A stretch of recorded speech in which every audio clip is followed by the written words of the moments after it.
High blood pressure. Why is it so important? Here are some stats. 1.28 billion people in the world are diagnosed with high blood pressure. That's 1 in 5 people. 46% of people have high blood pressure are not diagnosed.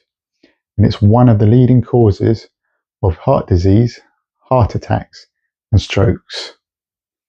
So what can you do about it? How can we improve your blood pressure naturally without medication? Well, one thing you can do, and I think everyone should have one, is have a blood pressure monitor at home.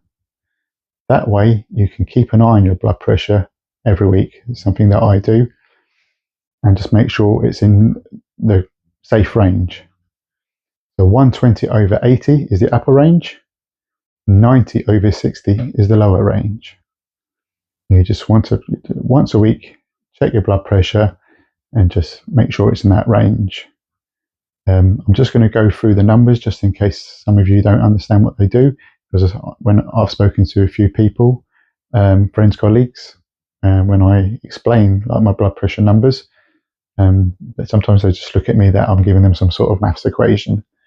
So I'm just going to grab my blood pressure machine that I've got and quickly go through some of the numbers. So as you can see, there are two numbers. You've got your systolic number and your diastolic number, and then you have your heart rate at the bottom. Your top number indicates when your heart is beating. It's the pressure that is pushing through, and the bottom number, the diastolic number, shows you when your heart's at rest. So just take your blood pressure once a week like I have. It's pretty much within range. It's a little bit high this morning.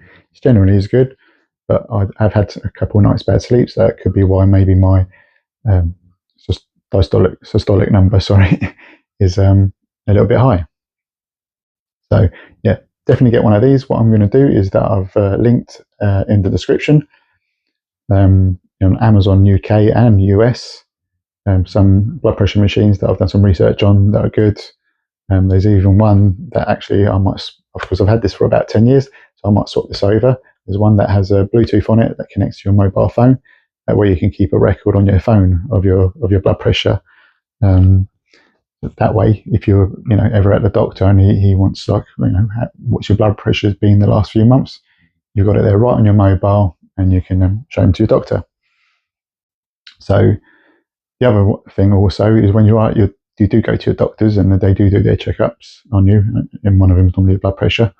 They're quite hasty on it, of course, because they're trying to get through lots of patients in a day. The right way to do your blood pressure is over 15 minutes. So I'm just going to explain the proper way how to take your blood pressure. So grab your monitor, sit down, preferably somewhere where you can keep your arm, maybe at a dining table, a sofa with a high armrest, and keep your arm pretty level with your heart. So keep your arm rested on the table, put your cuff on, and wait 5 minutes before you even start your first test. Just let things settle. Have a coffee or tea, read a book or a newspaper. If you've got a spouse or partner, have a chat. Just give it that 5 minutes just to let things settle. Then take your first test. But ignore that first test, because that's blood pressure machine is like calibrating on its first test. So it might show a little bit higher than it would normally do on your other tests. So let that first test complete. Do another one again straight away. That's your first proper test. Wait another 5 minutes. Do your second test and repeat again for the third time. So you've got your 3 tests, and then you can get almost an average of the 3. So I think, that's the best thing. Have a blood pressure machine at home. You can keep an eye on things. You can know before it's too late, if it goes high and too bad. If any of you have gone to see my first video, the reason I started carnivore diet was because I was diagnosed with high blood pressure. And if it wasn't for the infection I got on my ankle, I would have never gone to the doctors, and I would have never found out I had high blood pressure. So I was lucky, and as I gave you the stats earlier on, 46% people have high blood pressure and don't even know about it. So if everyone's got a high blood pressure machine at home, then you can get there, see it going up. But don't get too worried if you find you are in a normal range and all of a sudden you're doing a test and it's a little bit elevated. Sometimes it could be due with lack of sleep. You had a few bad nights of sleep, could bring your blood pressure a little bit high, as I showed you on that one I did this morning. Stress, if you had a couple of days of stress or are going through a stressful moment in your life, that can bring your blood pressure up.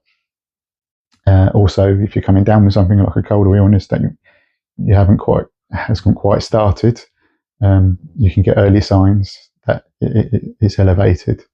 But also, I feel if you take your blood pressure at home, also you're more relaxed, because sometimes some people, when they go to the doctor's surgery and get their blood pressure taken, they're nervous, they get anxious.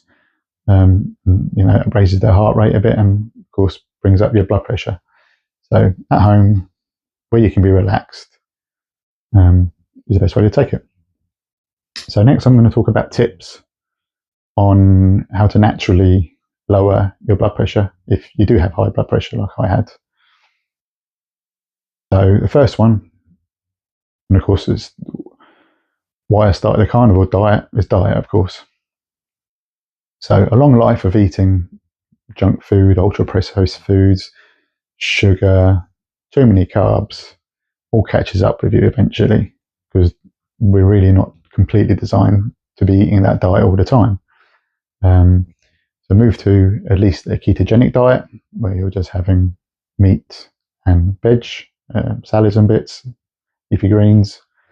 There is research on dark leafy greens helping produce nitrous oxide in your system, and it's something I'm going to touch on in a while, how nitrous oxide is very important to keep your blood pressure low. So in that sort of diet, or go carnivore, go full meat, like I did, and you'll see within, depending how high your blood pressure is, within weeks, months, that it'll start dropping. So the next point is exercise, the one thing that most people don't enjoy doing. But I didn't do anything too crazy. A lot of people don't want to do those long runs or long jogs and things like that. What I did personally is, while I was out walking, I just did a quick sprint, between 10 and 40 seconds, fast as I can, just to get my heart rate up, and then back to a walk for a few minutes, sprint again, and I would do that 3, 4 to 5 times, depending on what type of walk I was on. That helped a lot. And then February is where I saw quite a big jump when I started going to the gym and did resistance training, so weight training, weight machines, things like that. That made a big difference to my blood pressure, really got it down to the middle ground of the range. Yeah, that was really good, and I've been enjoying that. It's really helped a lot. And then there's science. So I was talking about nitrous oxide earlier. So there's a bit of science behind this. So going out for a walk in the sun, especially in the early morning, where the UV ray spectrum is larger, your body absorbs that through the skin, helps with nitrous oxide production. And like I say, nitrous oxide is important because your body produces it, and helps keep your veins, your arteries dilated, letting the blood flow nicely. And eating the standard horrible diet that gives you inflammation and really destroys your arteries and your veins, and disrupts the use of nitrous oxide in your system, that can really affect your blood pressure. So even things like sexual dysfunction, like erectile dysfunction, or even disrupts pregnancy in women getting pregnant, and that because of the lack of blood flow in that area. You'll see a huge difference there with your blood flow. Alzheimer's, some research there to say your disruption in your nitrous oxide, your body making it, stops the blood flow to your brain, and that improves as well. And then this is a bit of a bonus one that I thought was quite interesting. So in your mouth, you've got like a microbiome, like you do have in your gut, and of course, we use a mouthwash and fluoride toothpaste to keep your mouth clean and get rid of that bad breath and things like that. But they're not just killing the bad bacteria in your mouth; they're also killing the good bacteria in your mouth. So just imagine taking an antibiotic all the time; it would just destroy your gut. Well, there's something you're doing in your mouth, and one thing that your mouth produces through some of those good bacteria is nitrous oxide. So stop using mouthwash, especially antiseptic ones with alcohol and that, and move to a fluoride-free toothpaste.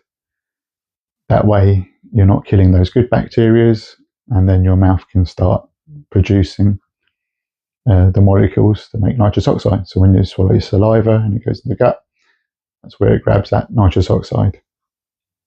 So there's a little bonus tip. So there are my tips for helping getting your blood pressure down to a natural range. Again, make sure to get a blood pressure machine, just for the sake of, it's a small expense, something that would last you for years, and will save your life if you're keeping an eye on your blood pressure. A lot of people have smartwatches these days and record their sleep and stuff. Get a blood pressure machine. It just make a difference. Just know your numbers, where you sit normally, and if anything out of range crops up. So I hope you found this video informative, that you got some tips off it. Like I said, I strongly recommend that everyone has a blood pressure machine so they can keep an eye on the trends. As I said earlier on, I'll put some links at the bottom to some of the blood pressure machines that I recommend. Also, just now talking about the free fluoride toothpaste, so I'm going to put some of those links at the bottom as well. Leave a comment for any experiences you've had with high blood pressure, what problems you've had, ways you've got around it, and hopefully I'll see you on the next video, where I'm going to do a piece on cholesterol, debunk it and go through some of the myths that have been around for years. So, see you on the next one.